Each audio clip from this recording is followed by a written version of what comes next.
ఇంకా కాకుండా ఈరోజు కొద్దిగా ఆరోగ్యం గురించి తెలుసుకుందాం. ఇది కోలోరెక్టల్ కార్సినోమా.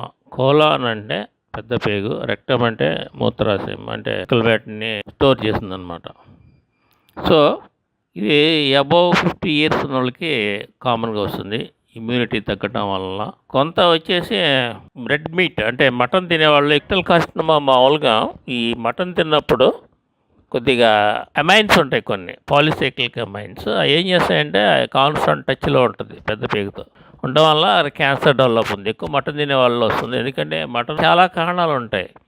ఏంటంటే ఆల్కహాల్ తాగటం, బాగా సిగరెట్లు తాగటం, ఎక్సర్సైజ్ లేకపోవడం, కొద్దిగా ఈ రెడ్ మీట్ ఎన్ని ప్రాసెసింగ్ బాగా హీట్ చేయడం వల్ల కొన్ని పాలిసైక్లిక్ అమైన్స్ రిలీజ్ అయ్యి అది ఇండస్ట్రీలోకి వెళ్ళిపోయి ఇండస్ట్రీ అంతా టచ్లో ఉండటం వల్ల ఆ ఫీకల్ మ్యాటర్ నుంచి అది క్యాన్సర్గా డెవలప్ అవుతుంది అనమాట.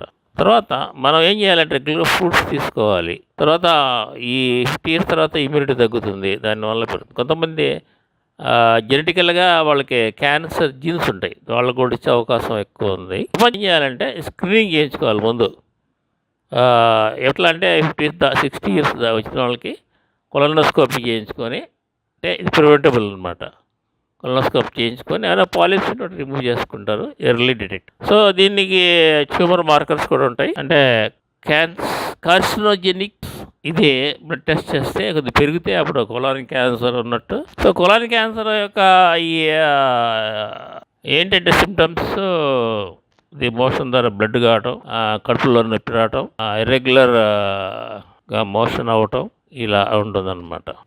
సో ఆఫ్టర్ 60 ఇయర్స్ అందరూ కంపల్సరీగా కొలనోస్కోపీ చేయించేసుకోండి, మంచిది. మాంసం తిన్నప్పుడు ఫ్రూట్స్ కంపల్సరీ తీసుకోండి, వాటర్ తీసుకోండి. ఓకే, మళ్ళీ కలుద్దాం. Thank you.